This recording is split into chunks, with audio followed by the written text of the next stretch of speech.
कार्रवाई की तैयारी, बच्चों को ढाल बनाने वालों के खिलाफ होगी कार्रवाई। राष्ट्रीय बाल संरक्षण आयोग ने पुलिस कमिश्नर से मांगी है रिपोर्ट। सीसीटीवी में पथराव करते सैकड़ों की तादाद में नजर आए नाबालिग। नई सड़क हिंसा पर बड़ी कार्रवाई की तैयारी, बच्चों को ढाल बनाने वालों के खिलाफ होगी कार्रवाई। राष्ट्रीय बाल संरक्षण आयोग ने पुलिस कमिश्नर से मांगी रिपोर्ट। आयोग द्वारा पुलिस कमिश्नर से 3 दिन में रिपोर्ट मांगी गई है। राष्ट्रीय बाल संरक्षण आयोग ने पुलिस कमिश्नर से मांगी है रिपोर्ट।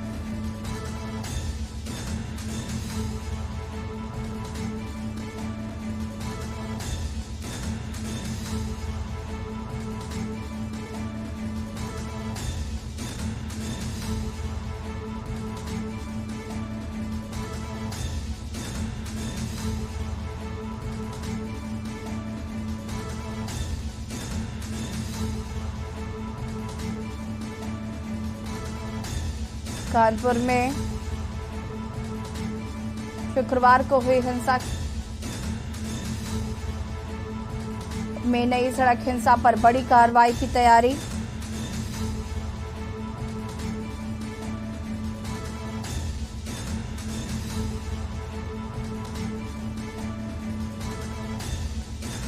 राष्ट्रीय बाल संरक्षण आयोग ने पुलिस कमिश्नर से मांगी है रिपोर्ट।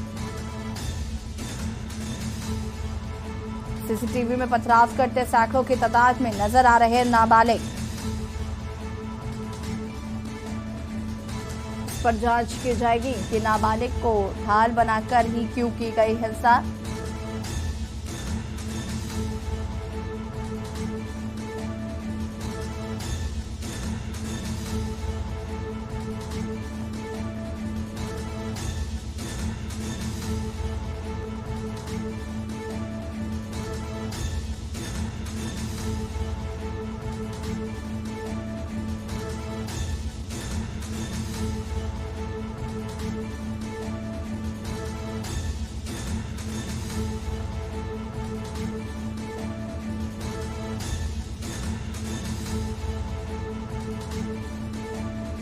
नई सड़क पर कार्रवाई की तैयारी, नाबालिग बच्चों को ढाल बनाकर की गई हिंसा, इस पर मांगी गई है रिपोर्ट कि क्या किसी तरीके का लालच बच्चों को दिया गया था या उनके परिजनों को दिया गया था। हर एंगल से होगी जांच। आपको बता दें कि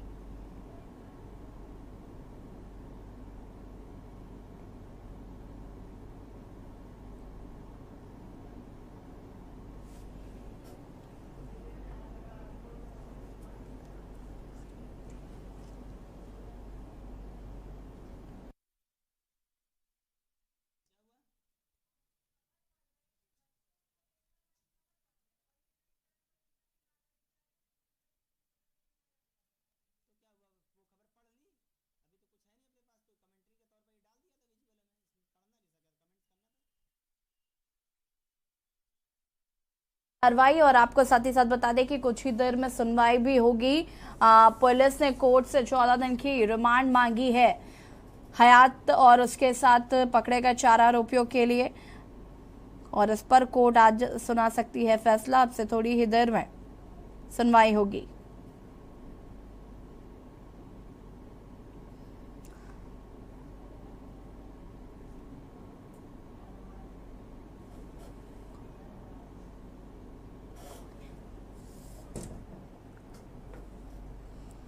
और इसी खबर पर ज्यादा जानकारी के लिए हमारे संवाददाता शहनवाज लाइव जुड़ चुके हैं। शहराज हमारे साथ जुड़ चुके हैं। और शहराज, क्या कुछ जानकारी है? आज एक तरफ जहां कोर्ट में सुनवाई भी होनी है रिमांड को लेकर, वहीं दूसरी तरफ नई सड़क हिंसा पर बड़ी कार्रवाई की भी तैयारी की जा रही है। नाबालिग बच्चों को लेकर भी जांच पड़ताल की जा रही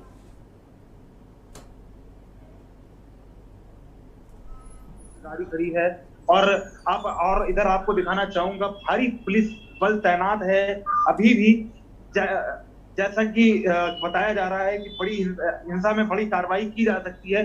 फायर ब्रिगेड की गाड़ियां और मौके पर पुलिस बल तैनात है और ये दिखाने की कोशिश कर रहे हैं कि ये यहाँ पर अभी इस कानपुर हिंसा में एक बड़ी कार्रवाई हो सकती है।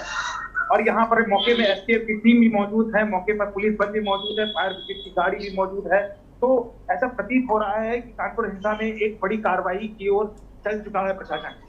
बिल्कुल शहनाज, यहाँ पर अगर हम बात करें तो फॉरेंसिक टीम भी पहुंची थी, इसको लेकर क्या कुछ जानकारी है? जी बिल्कुल, फॉरेंसिक टीम जस्ट हम वो सद्भावना चौकी है, वहां पर फॉरेंसिक टीम मौजूद थी अभी कुछ देर पहले, और क्राइम सीन पर फॉरेंसिक टीम अभी क्राइम सीन पर जांच की है। वहां पर क्राइम में क्या क्या हुआ, कैसे ये पत्थर लाए गए, कैसे पेट्रोल पंप बनाने की तैयारी थी, क्यों ये हिंसा इतनी भड़क गई, ये क्राइम सीन की जांच पूरी फॉरेंसिक टीम कर रही है। और फॉरेंसिक टीम इस समय अभी मौजूद है पेजबाग के इलाके में, जहां पर बहुत देर तक लगभग पत्थरबाजी चली थी। और जैसा कि मैं बता दूं, जैसा कि मुझे जानकारी मिल पा रही है, यहाँ पर फायर ब्रिगेड और एसटीएफ की टीम के साथ साथ भारी पुलिस बल तैनात है, आरएएफ की एक टुकड़ी भी मौजूद है, जिसको लेकर के बड़ी संभावनाएं जताई जा रही हैं कि कानपुर हिंसा में बड़ी कार्रवाई की जा सकती है। बिल्कुल, बच्चों को लेकर शहनाज, जैसे कि लगातार खबरें आ रही है कि नाबालिग बच्चों को ढाल बनाकर जो है वो इस हिंसा को भड़काया गया था, नाबालिग बच्चे इस हिंसा में शामिल थे। तो कहीं ना कहीं कई कयास लगाए जा रहे हैं कि क्या बच्चों को पैसे का लालच दिया गया था, या उनके परिजनों को पैसे का लालच दिया गया था, या बच्चों को ढाल इसलिए बनाया गया क्योंकि वो नाबालिग बच्चे जो है उन्हें जेल नहीं भेजा जा सकता है या उन पर सख्त कार्रवाई नहीं की जा सकती। ये तमाम पहलू जो है निकल कर सामने आ रहे हैं, उन पर जाँच की जा रही है। जी बिल्कुल, अगर देखा जाए तो 3 जून को जिस दिन हिंसा हुई उस दिन सीसीटीवी फुटेज में है, और सारे हम लोगों ने खुद भी देखा, बहुत छोटे छोटे बच्चे थे, छोटे छोटे बच्चे 12, 13, 14, 15 साल के बच्चे जो लगातार पत्थरबाजी पुलिस पर पथराव कर रहे थे, और एक तरफ से नहीं चारों तरफ से पत्थरबाजी हो रही थी पुलिस के ऊपर। लेकिन प्रशासन ने बड़ी कंट्रोल से, बहुत सूझबूझ से इस सिचुएशन को हैंडल किया और उसके बाद उनको घर भेजा। लेकिन ये बड़ा सवाल है कि छोटे छोटे बच्चों को किस प्रकार का लालच दिया गया था, या उनके परिवार को किस प्रकार का पैसे का लालच दिया गया था, या किस प्रकार का लालच दिया गया था कि वो छोटे छोटे बच्चे जिनके हाथों में किताबें होनी चाहिए थी, उनके हाथों में पत्थर थे, बड़े बड़े पत्थर थे, वो ठेलों से पत्थर बरसा रहे थे। और पेजबाग का पूरा इलाका जहां पर ये घटना हुई, जहां पर काफी देर तक पत्थरबाजी चल रही थी, वो दादा मियां चौराहा का पूरा इलाका वो पूरा छोटे छोटे बच्चों से घिरा हुआ था। लगातार वो छोटे छोटे बच्चे पत्थर बरसा रहे थे प्रशासन के ऊपर। तो ये एक बड़ा सवाल है कि एक बड़ा रोल अदा किया है छोटे छोटे बच्चों ने, और किसने उनको भड़काया, ये बड़ी बात है। बिल्कुल शहनाज, आपको यहाँ पर रोकना चाहेंगे, आपसे और भी अपडेट लेंगे। इसी बीच एक बड़ी खबर बता दें आपको कि समाजवादी पार्टी के 3 विधायक जो हैं वो पुलिस कमिश्नर से मुलाकात करेंगे। कानपुर से खबर, समाजवादी पार्टी के 3 विधायक करेंगे पुलिस कमिश्नर से मुलाकात। कानपुर में हुई हिंसा के मामले को लेकर होगी मुलाकात। दोपहर 12 बजे सीपी विजय सिंह मेड़ा से करेंगे मुलाकात, कमिश्नर ऑफ पुलिस से करेंगे मुलाकात। इरफान सोलंकी, अमिताभ वाजपेयी और मोहम्मद हसन रूमी मिलेंगे। कानपुर से खबर, जहां पर सपा के 3 विधायक करेंगे पुलिस कमिश्नर से मुलाकात। कानपुर में हुई हिंसा के मामले को लेकर होगी मुलाकात। दोपहर 12 बजे commissioner of police Vijay Singh Meena से करेंगे मुलाकात। इरफान सोलंकी, अमिताभ वाजपेयी, मोहम्मद हसन रूमी मिलेंगे कमिश्नर से। कानपुर से खबर आपको बता रहे हैं, समाजवादी पार्टी के 3 विधायक करेंगे पुलिस कमिश्नर से मुलाकात। कानपुर में हुई हिंसा के मामले को लेकर यह मुलाकात होगी।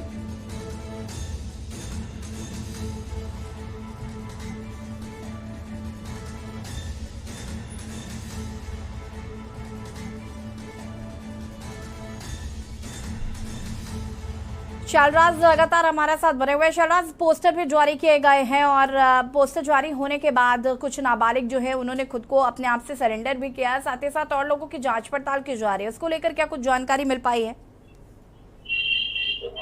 जी बिल्कुल, अगर हम बता दें तो 40 लोगों के लगभग पोस्टर अभी चौराहों पर चस्पे किए गए हैं, जिसमें से एक नाबालिग ने परसों रात में पुलिस को सरेंडर किया है।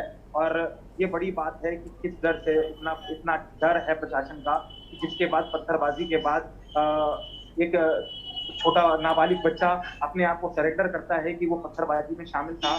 और लगातार पुलिस दबिश दे रही है, लगातार पुलिस प्रशासन चौकन्ना है, लगातार प्रशासन लोगों को उठा रहा है, लोगों को वहां से पूछताछ के लिए लोगों को लेके आया जा रहा है, जिसके आसपास प्रशासन और सीपी ज्वाइंट सीपी ने भी ये बात बोली थी कि ये उन लोगों के पोस्टर हमने जारी किए हैं जिनको हम पहचान नहीं पा रहे हैं, जिनको जो हमारी नजर में नहीं थे, जो हम पहचान नहीं पा रहे हैं जिनको, और जिन लोगों को हम पहचान चुके हैं, जिन लोगों का हमारे पास इनपुट है, हम उन पर काम कर रहे हैं, हम उन पर लगातार काम कर रहे हैं, हम उन पर उनकी लगातार गिरफ्तारी कर रहे हैं। लगभग 50 से ज्यादा गिरफ्तारी हो चुकी है और 1 से 2 लोगों ने अपना खुद को सरेंडर भी किया है। तो ये बड़ी बात है कि 50 से ज्यादा गिरफ्तारी और कुछ लोग आप खुद ही जाकर के सरेंडर कर रहे हैं। तो ये प्रशासन के लिए बहुत अच्छी बात है कि प्रशासन बड़ी मुस्तैदी से, बड़ी चौकन्ना होकर के काम कर रहा है और लगातार लोगों के घरों पे छापे डाले जा रहे हैं, लगातार दबिश डाली जा रही है, लगातार गिरफ्तारियां बढ़ रही हैं। जी बिल्कुल शहनाज, आप हमारे साथ बने रहिए, आपसे और भी अपडेट लेंगे और लगातार हम आपको जानकारी दे रहे हैं। कानपुर हिंसा से जुड़ी हुई आपसे थोड़ी देर में सुनवाई भी होगी, साथ ही साथ नाबालिग बच्चे जो इस हिंसा में शामिल थे उनको लेकर भी जांच पड़ताल जो है वो लगातार की जा रही है। साथ ही साथ आपको बता दें कि फॉरेंसिक टीम भी पहुंची थी घटनास्थल पर। और कानपुर में शुक्रवार को हुई हिंसा के बाद व्यापारियों में काफी तनावपूर्ण माहौल बना हुआ है, वहीं स्थितियों को सामान्य करने की कोशिश जारी है। साथ ही चंद्रेश्वर हाता और पेशबाग के व्यापारियों से बात की हमारे संवाददाता विशाल पंडित ने, क्या कुछ है दिखाते हैं। इस वक्त हम मौजूद हैं चंद्रेश्वर हाते में, जहां पर लगातार कभी भी कानपुर में दंगा भड़कता है तो सॉफ्ट कॉर्नर टारगेट कभी भी यही हाता होता है। हमारे साथ अगर बात की जाए तो कुछ महिलाएं हैं। मैम, आप उस दिन यहाँ पर थी, क्या देखा आपने? हम ड्यूटी पे थे जी, हमने भैया हम ससुराल से आए हुए हैं, यहाँ पर हम लोग बैठे थे, सहेलियाँ बैठी थी, तो जुलूस निकला बिल्कुल। तो हम लोग करे यार जुलूस निकल रहा है, और जुलूस देखते देखते भद्दड़ मच गई। तो मेरा भाई भागा आगे का, तो हमका सचिन इतनी कहीं भाग के जा रहा है। तो जो हुआ वहाँ से ईटा पत्थर तुरंत चलने लगे, इतनी जोर चल रहे थे। हम लोग यहाँ बैठे और बच्चे सब यहीं खेल लेते हैं, यहाँ पर कोई भी जेंट्स नहीं थे, आदमी कोई भी नहीं था, सिर्फ लेडीज थी। जब तक आदमी अंदर घुसता गेट बंद करने की इतनी बिल्कुल संभावना थी नहीं कि लोग गेट कैसे बंद करें। इतने जो ईटा पत्थर जो मुसलमान इधर से खूब फेंक रहे, और यहाँ कोई हिंदू लड़के थे ही नहीं, सब लेडीज सब काम पे थे अपने अपने। और जैसे मतलब कुछ लड़के आए भी जबरदस्ती गेट बंद करने चले, उन लोगों ने इतनी जो ईटे फेंक के मारे, एक आधों के चोट आगे सर फट गया, लेकिन बड़ी मुश्किल में गेट तो बंद किया। फिर सारे लड़के यहाँ से चले गए, सिर्फ लेडीज थी यहाँ पर, और मुसलमान इतनी जो धक्का दे रहे थे कि गेट टूट जाता तो वो लोग अंदर भी आ सकते थे। लेकिन देखो गेट नहीं टूटा, हम लोग के बच्चे अपने को ऐसा रो रहे कि आज ऐसा हो रहा, कभी हमने कुछ देखा भी नहीं है। और इन लोग की ज़िंदगी में अगर ऐसा होता रहेगा, अगर कल के बच्चे बड़े होंगे तो इनके साथ क्या होगा? यह बच्चे यहाँ पर सही सुरक्षित रह पाएंगे? सामने बिल्डिंग से जो वहाँ आज तो पर्दा नहीं पड़ा, जहाँ वो नीली पन्नी दिख रही, वहाँ से औरतों ने ईटा फेंक। कौन सी बिल्डिंग? ये सामने वाली, सीधे सामने, बिल्कुल सामने, जहाँ वो नीला पन्नी दिखाई दे रही है आपको। एक मतलब ये ईटे औरतें चला रही थी, यहाँ से बंदूकें चल रही थी, मस्जिद से बंदूकें चल रही थी, यहाँ एक हॉस्पिटल है, यहाँ से बंदूकें चल रही थी। बहुत ईटे मारे, मतलब गेट के मतलब इस पार भी फेंक रहे थे। अगर मान लो ईटे बदले करके एक बम फेंक देते तो पूरा हाथा चला गया होता। अब तो धमकी दे रहे हैं कि 10 तारीख को इतने गुम्मे फेंक रहे थे, जहाँ कुत्ता लेटा हुआ देखिए, हम यहाँ तक गुम्मे आए हैं। हम लोग वहाँ खड़े हुए थे, बच्चे छोड़ के हम लोग वहाँ खड़े हुए थे। ऐसा ना कि गुम्मे में चल जाए हम लोग को ऊपर, तो खोपड़ा वोपड़ा खुल जाए कादों का। धमकी दे रहे कि 10 तारीख को यहाँ बम फेंकेंगे, कह रहे हैं। अगर बात करें तो हर बार जब भी कानपुर में हिंसा भड़कती है या कोई भी दो समुदाय आमने सामने होते हैं तो चंद्रेश्वर हाते का ही नाम क्यों टारगेट में आता है? क्योंकि केवल यहीं पे हिंदू है, बाकी चारों ओर मुस्लिम है, इस वजह से चंद्रेश्वर हाता खाली कराना। अभी न्यूज में धमकी आ रही है, हम लोग का तो खाना पीना दुश्वार हो गया है, समझ लो। अभी न्यूज में एक मौलवी ने धमकी दी है कि अगर यहाँ पे बुलडोजर चला तो हम सर में कफन बांध के देंगे, चंद्रेश्वर हाथे में मतलब बम चला देंगे, जिंदा जला देंगे हम लोगों को। अभी न्यूज में आ रहा है, समझ लो। हम चाय पी रहे थे, मेरे आंखों में आंसू आ गए हैं कि लगता है हम लोगों को यहाँ सब छोड़ना ही पड़ेगा। अच्छा, घरों से भी पीछे कुछ बड़ी बिल्डिंगों से अगर बात की जाए तो वहाँ से वो किस तरफ पड़ता है? ये सामने है और उधर मैदान में उन्हीं का इलाका पड़ता है भैया, उन्हीं का इलाका पड़ता है सब, उन्हीं का इलाका पड़ता है सब। चारों तरफ ये देखिए आप, कितनी ऊंची बिल्डिंग है, सब पूरा उन्हीं का इलाका पूरा पड़ता है। हमें लोग तो फिर से अगर थोड़ा अंदर जाने की बात करें तो ये बिल्डिंगें, इन बिल्डिंगों से भी जैसा कह रहे हैं लोग कि यहाँ से भी पत्थर फेंके गए, सामने एक बिल्डिंग है वहाँ से भी पत्थरबाजी की गई है। मतलब आगे पीछे सब यही है, हम लोग खाली इतने में हैं हिंदू लोग और आगे पीछे सब मुसलमान है, इसीलिए हाँ तो इसीलिए भैया उस दिन तो बिल्कुल हम लोग ये बिल्कुल खाना खा मालूम भी नहीं था कुछ, और बस तत्काल। कब से आप यहाँ रह रही हैं? अभी तो हमको 27-28 साल हो गए। अच्छा, हमारी तो ससुराल यहाँ पे है। इतने सालों से आप ये देख रही 2001, 2004 तमाम, अगर फेयर लिस्ट बहुत लंबी है, लेकिन लगातार चंदेश्वर हाते में ही होता है। तब की हिंसा जो भड़कती वो अभी ठंडी नहीं होती, फिर एक हिंसा हो जाती है और लगातार जो टारगेट पे होता है वो चंदेश्वर हाता ही होता है। ऐसा क्यों? बस मेन यही है कि ये लोग हाथा छोड़ दे, हम लोग मतलब कब्जा कर लें। उनका मेन मुद्दा है कि सन 92 में भी दंगा हुआ था बहुत भय, तो तब तो चारों तरफ से मतलब ईंटें आ रहे थे, हम लोग भाग रहे थे यहाँ से आए तो, और यानी इधर से उधर से 92 में ये दंगे हमारे लोगों सामने हुए हैं। 92 से हम लोग जब से यही हम लोग अक्सर दंगा ये होता है कि हाथा खाली कर दें। अरे भैया उस दिन बनाना चाहते हैं, वो पूरा अपना गढ़ बनाना चाहते हैं कि पूरा हाथा खाली हो जाए तो उन्हीं का पूरा इलाका हो जाए, ये चीज और कुछ नहीं है। हिंदू है और बाकी यहाँ हिंदू नहीं है। दुकानदार यहाँ पर मौजूद हैं, उनसे बात करने की कोशिश करेंगे। सर क्या नाम है आपका? शारिक अहमद। शुक्रवार को हुई हिंसा के बाद अब कहीं ना कहीं चीज़ें नॉर्मल हो रही हैं, और क्या जो जांच की जा रही है इसको किस तरीके से देखते हैं? जांच का विषय तो जो है आला अधिकारियों के पास है। हम लोग क्योंकि बाज़ार से जुड़े हुए हैं, एसोसिएशन के मेंबर है। यहाँ पर करीब 350 दुकानें हैं। अगले दिन सुबह ही से मॉर्निंग से बाज़ार सैटरडे की मॉर्निंग में ही खुल गई थी। यहाँ पर कोई टेंस नहीं था, माहौल नॉर्मल स्थिति थी, सारी बाज़ारें खुली थी, व्यापारी भी आए थे। अब प्रशासन से यही अनुरोध है कि किसी तरह इसको स्टेबल करें ताकि बाज़ार सामान्य रूप से चालू हो जाए। जो नुकसान व्यापारी भाइयों का हो रहा है वो नुकसान ना हो, पूरी बाज़ार पूरा प्रॉपर से तरीके से खुले, और जो भी जांच है वो जांच जैसे चल रही जिस एंगल पे वो एंगल पे जांच करें, निर्दोष कोई ना परेशान किया जाए। बिल्कुल। आपका क्या नाम है सर? मोहम्मद रईस जी, कैसे देखते हैं इस पूरे घटनाक्रम के बाद व्यापारियों को कहीं ना कहीं हर व्यापारी वर्ग को थोड़ा थोड़ा नुकसान हुआ है? में दहशत छाई है, ना व्यापार है ना कुछ है। हम लोग सन्नाटे में बैठे हैं दिन भर, इसलिए हम लोग चाहते हैं सामान्य कर दिया जाए इसको। जैसे स्थिति पहले थी वैसे रखी जाए, और जो जांच का विषय है वो अधिकारियों का, उससे हम लोगों को क्या है, जो दोषी हो उनके साथ। डेली शाम को लगभग कुछ ही देर बाद फ्लैग मार्च भी होता है यहाँ पर। डेली सुबह शाम फ्लैग मार्च हो रहा है। पुलिस भी ये बात लगातार कह रही है कि अब यहाँ चीज़ें अंडर कंट्रोल है, तब भी कोई दिक्कत वाली बात नहीं। उसको भी कैसे देखते हैं आप? व्यापार पर कैसे फर्क पड़ा उस दिन की हिंसा के बाद? व्यापार पे तो फर्क ही पड़ रहा है। हम लोग सन्नाटे में बैठे तो हम लोगों पे तो फर्क है। 8 साढ़े 8 बजे बंद होती थी, लेकिन फ्लैग मार्च होता है। अभी 1 घंटा मगरिब की नमाज होने वाली है, इसके बाद से बाजार पूरी बंद होने चालू हो जाएगी। वो 1-2 घंटे का बहुत लॉस हो रहा है। उसमें काफ़ी लोडिंग अनलोडिंग होती थी, जो बाहर का माल जाता था वो माल जाता था यहाँ से, वो कुछ नहीं हो पा रहा है। जो कुछ भी गतिविधि हो रही सब डोमेस्टिक हो रही, जो आदमी जोधा लेके आ रहा वो जा रहा, बड़ा व्यापार कोई नहीं हो पा रहा है शाम की फ्लैग मार्च के मारे। तो जितनी जल्दी हो नॉर्मल स्थिति इसको स्टेबल करें, नॉर्मलाइज करें प्रशासन। यही अनुरोध है आपके चैनल से कि जी बिल्कुल। तो देखिए जिस तरह से ये पूरा बाजार, ये व्यापारियों का एरिया है, 350 लगभग दुकानें यहाँ पर हैं, और लगातार व्यापारी ये कह रहे हैं कि जैसे हम अपना टिफ़िन लेके आते हैं वैसे ही उसको वापस लेकर भी जाना पड़ता है। क्योंकि अब थोड़ी देर में अगर बात की जाए तो यहाँ पर शाम को फ्लैग मार्च किया जाता है, और फ्लैग मार्च के से नमाज के बाद फ्लैग मार्च होता है, और फ्लैग मार्च के तुरंत ही बाद दुकानें बंद होना शुरू कर दी जाती हैं। कोई भी बड़ा व्यापार जो जिस लेवल पे हो रहा था वो नहीं हो पा रहा। हम थोड़ा और आगे बढ़ेंगे, वो जगह भी आपको दिखाएंगे कि जिस जगह पर पुलिस लगातार मुस्तैद कर दी गई है। ये वो एरियाज़ हैं जहाँ पर उस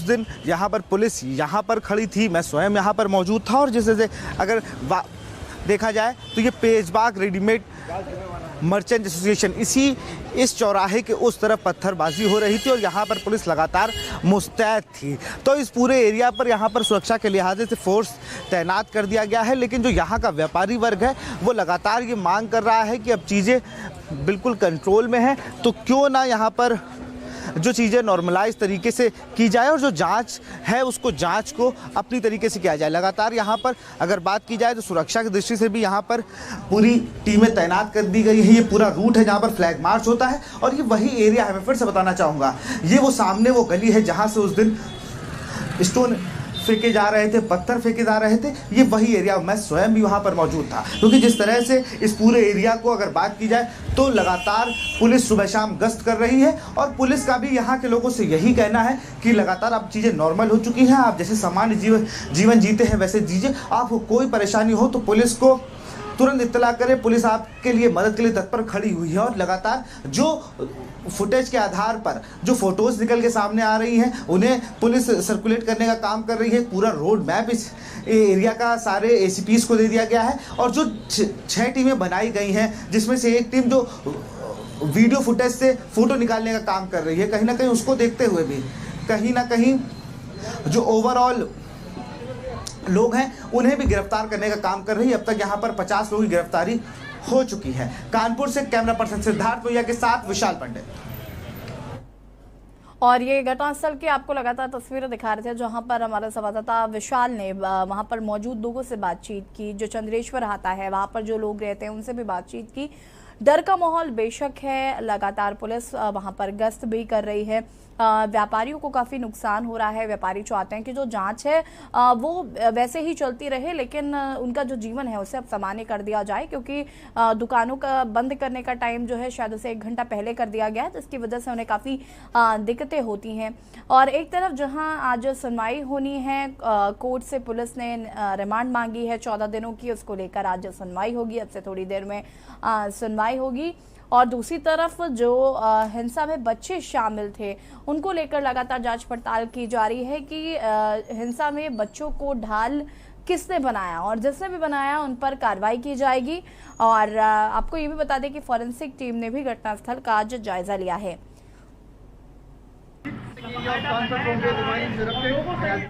हयात समेत 4 आरोपियों की रिमांड पर आज सुनवाई होने वाली है। पुलिस ने कोर्ट में रिमांड की अर्जी लगाई है। अब से थोड़ी देर में सुनवाई होगी। साथ ही साथ लगातार हम आपको तस्वीरें भी दिखा रहे हैं कि घटनास्थल पर इस वक्त क्या माहौल जो है वो बना हुआ है। हालांकि जीवन जो है वो लोगों का समान हो गया है, लेकिन व्यापारियों को काफ़ी ज़्यादा नुकसान हो रहा है।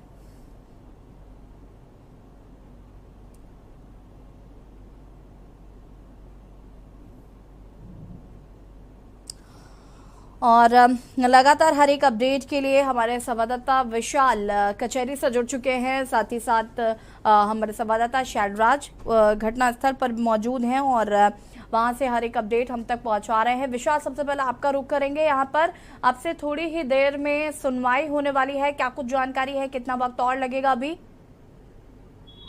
देखिए, बिल्कुल देखिए, आपको बता दूं अभी थोड़ी देर में हयात सफराज को और जो अन्य आरोपी होंगे यहाँ पर कोर्ट में पेश किया जाएगा और पुलिस रिमांड के लिए रिकॉल करेंगे उनसे। सबसे बड़ी बात जो लगातार सारे सबूत सामने आ रहे हैं, या फिर अगर बात की जाए तो जिस तरह से जो पीएफआई कनेक्शन की बात सामने आ रही है या अन्य जो चीजें निकल के आई हैं फंडिंग को लेकर सफेद पोस्टों का नाम है, उसको देखते हुए भी आज जो सारी बातें कहीं ना कहीं कोर्ट के सामने पेश की जाएगी और पुलिस अपनी रिमांड लेना चाहेगी आज उन सारे आरोपियों की। क्योंकि जिस तरह से लगातार ये कहा जा रहा है कि हयात जफराज ने जो कि सीधे ना जुड़कर पीएफआई तो सिर्फ लोगों को जोड़ रखा था, कई अन्य संगठन थे जो उसके लिए काम करते थे और लगातार वहां से उसको फंडिंग किया करते थे। इससे पहले भी हर बार ये बहुत लंबा रिकॉर्ड है इनका विवादित बयान देने का, विवादित चीजें बोलने का। हर बार हर हिंसा में जब कानपुर में हिंसा भड़कती है या दो समुदाय आमने सामने होते हैं उसमें कहीं ना कहीं हयात जफराज का इन्वॉल्वमेंट बहुत अच्छे तरीके से होता है। तो इसी को देखते हुए पुलिस सारे वो तत्व पेश करेगी और इसको पुलिस रिमांड में लेना चाहेगी। और तो ये भी बता रहे हैं कि हिंसा वाली जगह भी हयात जफराज को ले जाया जा सकता है।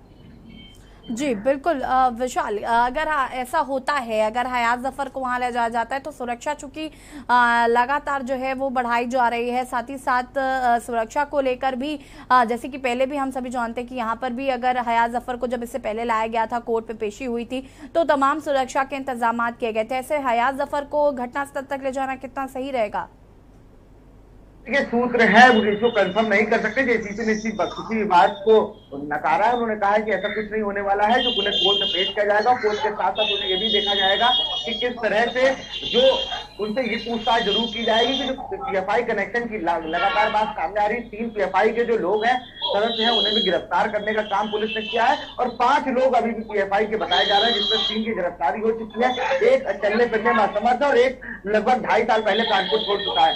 और भी तथ्यों की जांच चल रही है और जो कनेक्शन है वो भी निकलेगी, लेकिन घटनास्थल पे ले जाना मुझे नहीं लगता कि बहुत सही होगा सुरक्षा के लिहाजे से। और क्योंकि कल जिस तरह से शहर काजी ने बयान दिया उसके बाद से कहीं ना कहीं माहौल थोड़ा गरमाया हुआ है। पुलिस हर पहलू को जाकर जांच कर रही है, थोड़ी सिक्योरिटी और टाइट की गई है। शहजाद हमारे साथ घटनास्थल में मौजूद है, मैं वहां पर स्वयं भी सुबह था तो वहां पर सिक्योरिटी थोड़ी और टाइट की गई है, क्योंकि लगातार जिस तरह से जो बयानबाजी है, कल ही भाजपा नेता हर्षित श्रीवास्तव की गिरफ्तारी होती है 153B में सोशल मीडिया पर जो आपत्तिजनक पोस्ट डालने की बात होती है, इससे फिर से हिंसा भड़क सकती थी, लेकिन पुलिस ने मुस्तैदी दिखाते हुए जो पुलिस की एक टीम सोशल मीडिया को बाकायदा मॉनिटरिंग कर रही है, उसके तहत इनकी गिरफ्तारी होती है। और जिस तरह से लगातार सोशल मीडिया के हैंडल्स के खिलाफ जो लगातार बाइकआउट की बात कर रहे हैं या कुछ भी और शेयर कर रहे हैं, उन पर भी नजर बनाए हुए। अब तक 15 हैंडल्स पे FIR दर्ज हो चुकी है। जी बिल्कुल विशाल, जिस तरीके से आपने बताया कि सुरक्षा भी बढ़ाई गई है, शहराज जैसे कि विशाल बता रहे हैं कि आज घटनास्थल पर सुरक्षा काफी बढ़ा दी गई है, तो किस तरीके से सुरक्षा यहाँ पर बढ़ाई गई है?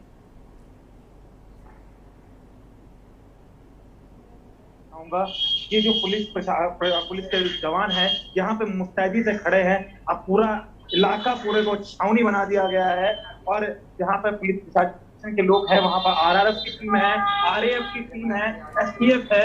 लगातार पुलिस बल लगातार बढ़ाती जा रही है, लगातार फोर्स की तैनाती हो रही है यहाँ पर।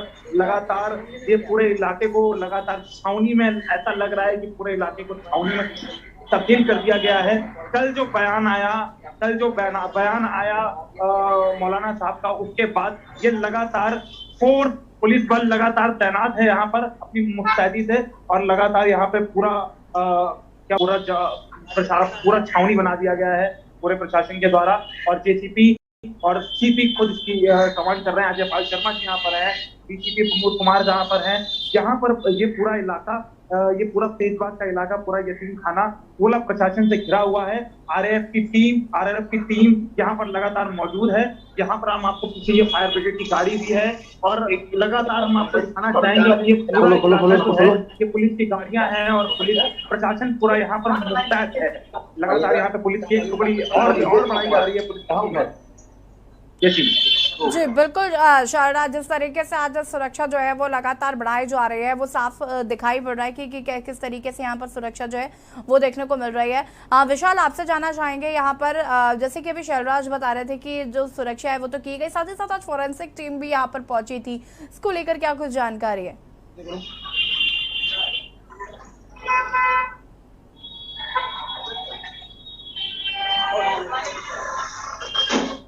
विशाल, आपकी आवाज नहीं आ पा रही है हम तक। तो ऐसी क्या आप मुझे सुन पा रही हैं? जी अपनी बात को पूरा करें। जी बिल्कुल, SIT जो टीम बनाई गई उसी टीम को लीड कर रहे हैं, एक टीम को लीड कर रहे हैं चपरासी पांडे से हमने बात की तो उन्होंने बताया कि फॉरेंसिक टीम जो आई है वो ये जांच कर रही है कि पत्थर कहाँ से फेंके गए, किस दिशा से फेंके गए, क्योंकि लगातार जो लोग बता रहे हैं कि बहुत बड़े बड़े पत्थर बिल्डिंगों से फेंके गए हैं। दोनों तरफ के लोगों का ये आरोप है कि बिल्डिंगों से, उसी इमारतों से पत्थर फेंके गए। तो उनको देखते हुए जो पत्थर वहां मौजूद है, फॉरेंसिक टीम ने अपने पास रखा है। किस तरह से पत्थर फेंके जाए, पत्थर आए कहाँ से, इससे भी लगातार जांच चल रही है, क्योंकि वहां वो जो एरिया है वहां पर कई सारी नई बिल्डिंग बन रही थी। आज जो कयास लगाए जा रहे हैं कि उन्हीं बिल्डिंग से वहां पर ईंटें जो मिट्टियों का प्रयोग किया गया है, सब की जो पेट्रोल एक्टिव की बोतल्स में जो आपको पेट्रोल बम बना के देखा गया, तो कहीं ना कहीं इन सारी चीजों के तथ्यों का फॉरेंसिक टीम जांच कर रही है और जल्दी अपनी रिपोर्ट कमिश्नरेट को सौंपेगी।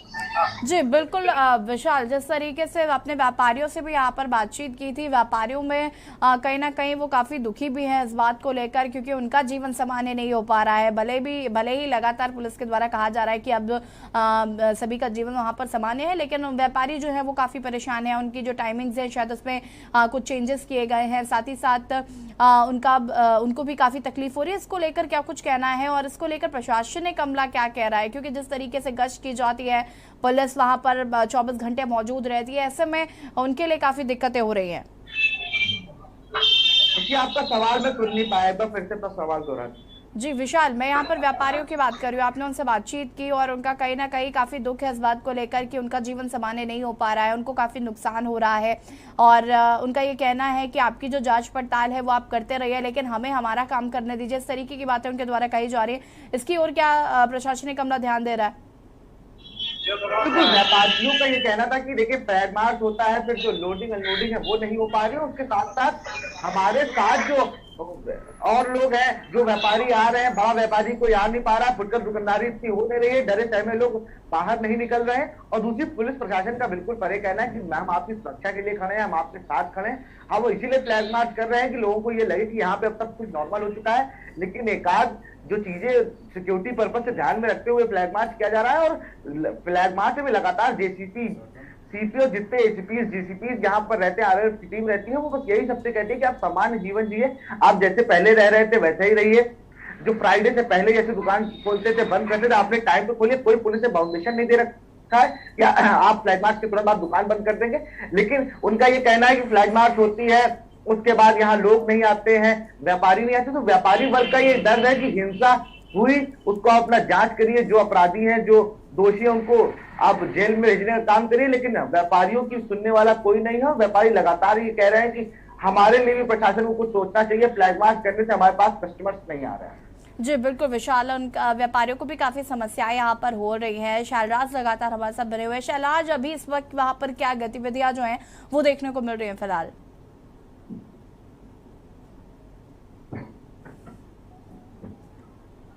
शैलराज, आपकी आवाज नहीं आ पा रही है हम तक। हेलो जी जी, अपनी बात को पूरा करें।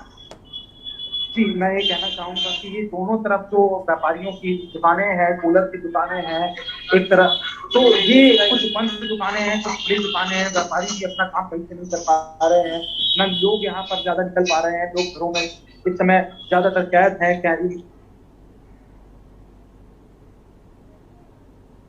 शैलराज, आपकी आवाज नहीं आ पा रही है हम तक।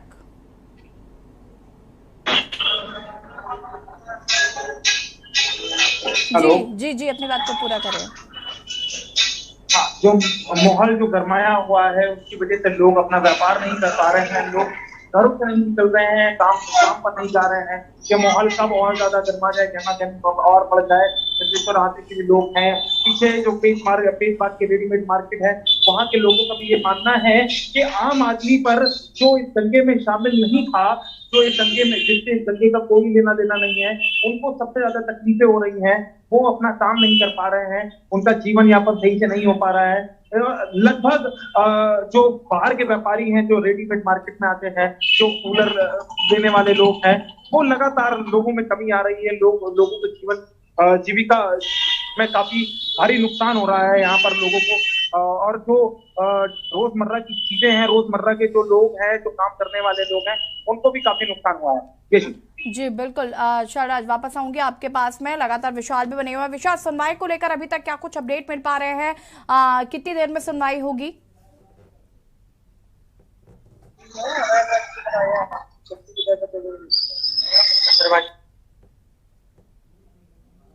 विशाल, आपकी आवाज नहीं आ पा रही है हम तक।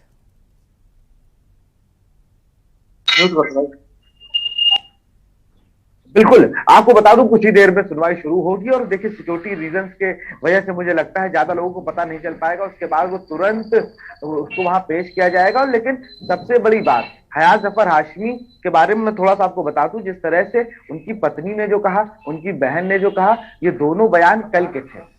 इससे पहले जब शनिवार की रात या शनिवार के दिन की बात हम करें, जब कचहरी पहुंचती है उनकी वाइफ और बहन, तब वो बयान आपको सुनने चाहिए कि वो लगातार कह रहे थे कि वो तो घर पे ही थे, वो रात में खाना खा के निकलते हैं। लेकिन कल जब मैं था, कल मैंने उनकी बहन का भी बयान सुना और उनकी वाइफ से मैं स्वयं मिला, तो वहां पर आप सुनिए, उनका 6:30 बजे प्रशासन की मदद करने उतरे।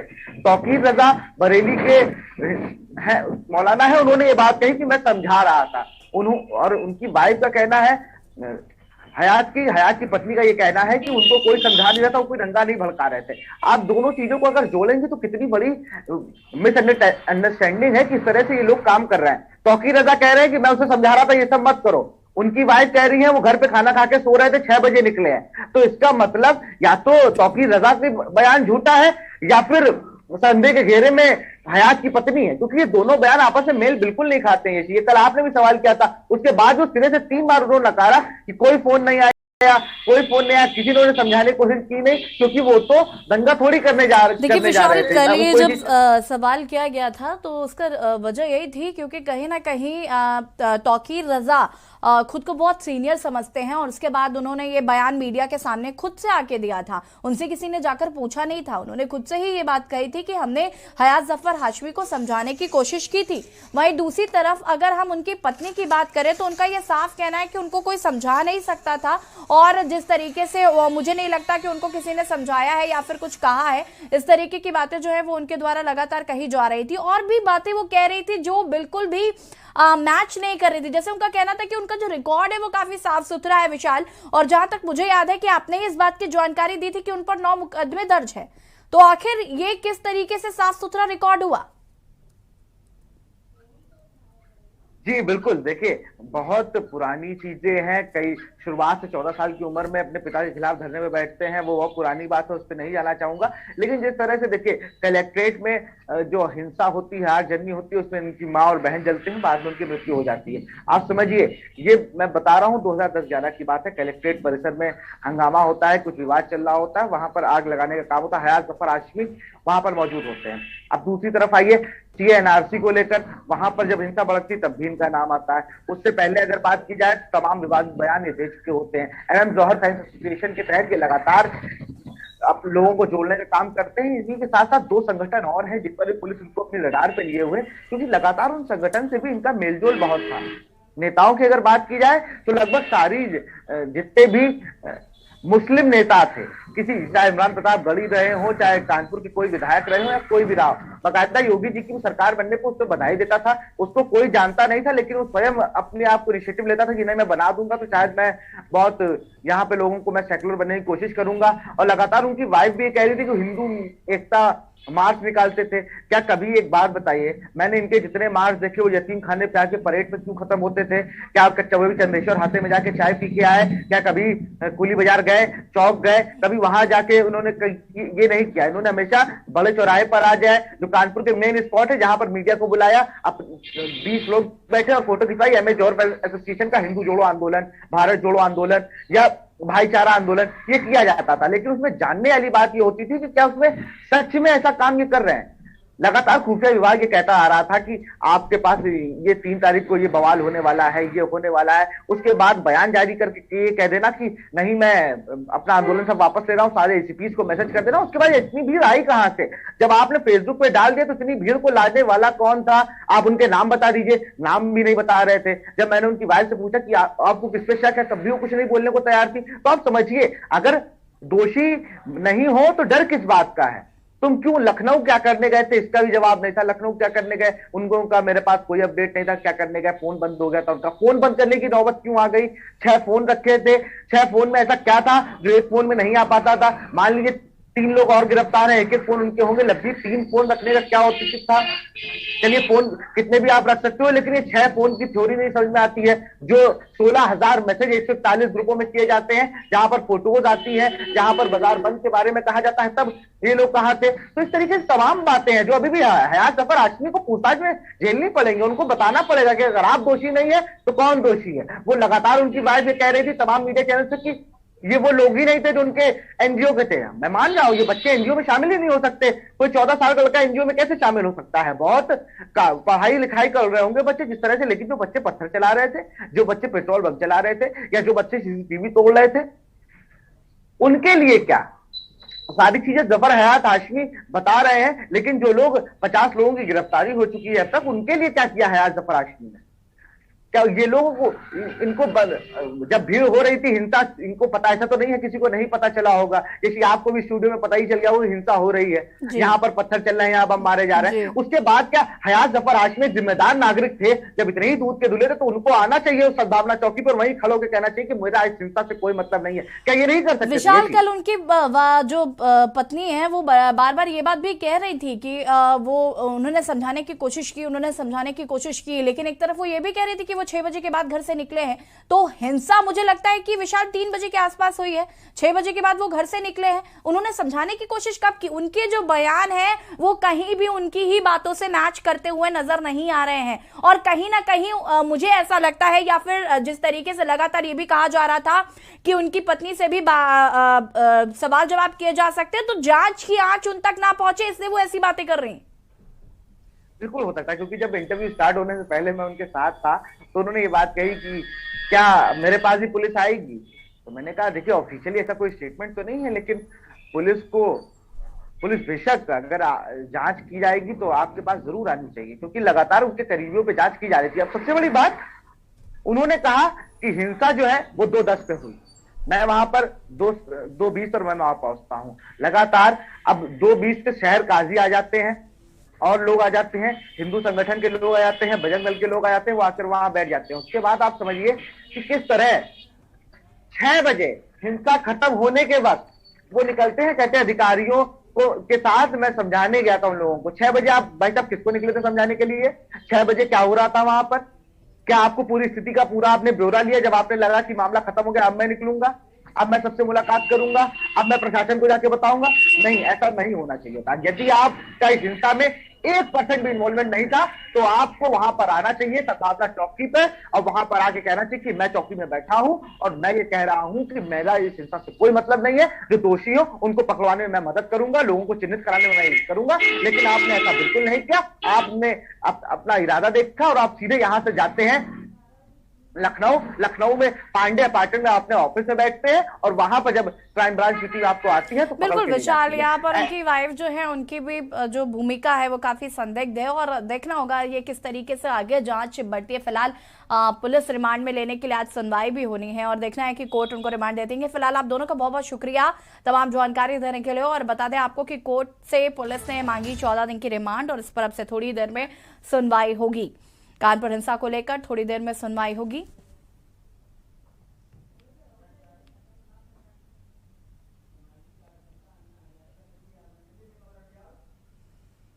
और इसी बीच आपको दिल्ली से खबर बता देते हैं, सामाजिक कार्यकर्ता अन्ना हजारे का दिल्ली आगमन।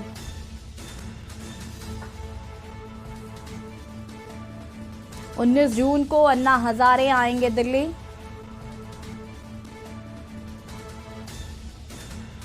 नए संगठन राष्ट्रीय लोक आंदोलन का करेंगे आयोजन। 1 दिवसीय प्रशिक्षण शिविर का होगा आयोजन।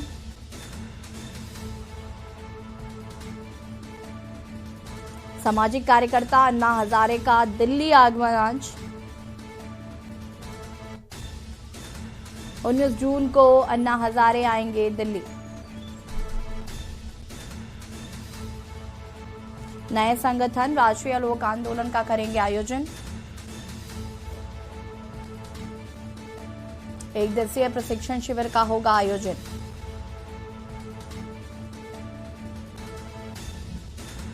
सामाजिक कार्यकर्ता अन्ना हजारे का दिल्ली आगमन। दिल्ली से खबर आपको बता रहे हैं, 19 जून को अन्ना हजारे आएंगे दिल्ली।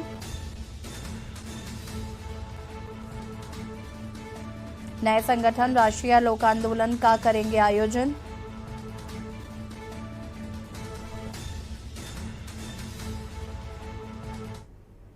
खबर अशोकनगर से, जहां पर आगामी चुनावों के मद्देनजर चुनाव को शांति